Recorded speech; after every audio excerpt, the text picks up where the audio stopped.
ऐसी स्त्रियों की दोस्ती से बचें जो आपको बर्बाद कर सकती हैं।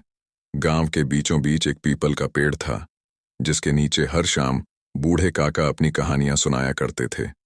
उस दिन उनकी कहानी सुनने के लिए गांव के कई लोग इकट्ठा हुए थे।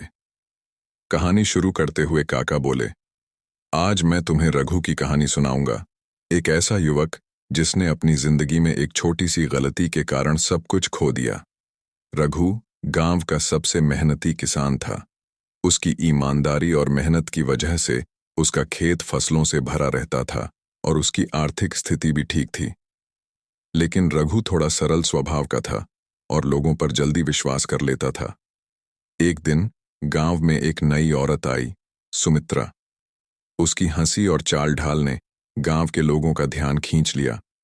सुमित्रा ने धीरे धीरे गांव के कई लोगों से दोस्ती कर ली और उसकी बातों में कुछ ऐसा जादू था कि लोग उसे मना नहीं कर पाते थे।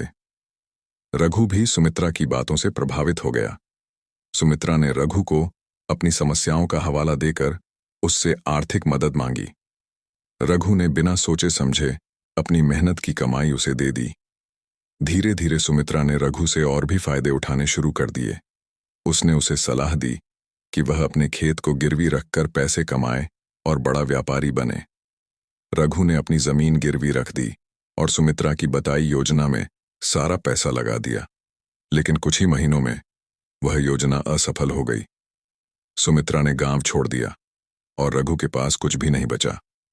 काका ने कहा, ऐसी औरतें जो अपनी चालाकी और मीठी बातों से दूसरों का फायदा उठाती हैं, उनके साथ दोस्ती करना सबसे बड़ा जोखिम है। चाणक्य ने भी कहा है कि किसी के स्वभाव को समझने में समय लगाना चाहिए। जो लोग केवल अपने फायदे के लिए दूसरों का इस्तेमाल करते हैं, उनसे हमेशा दूर रहना चाहिए।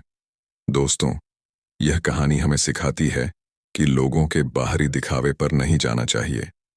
ऐसे रिश्ते या दोस्ती जो आपके जीवन को नुकसान पहुंचा सकती हैं, उनसे बचना ही सबसे बेहतर है।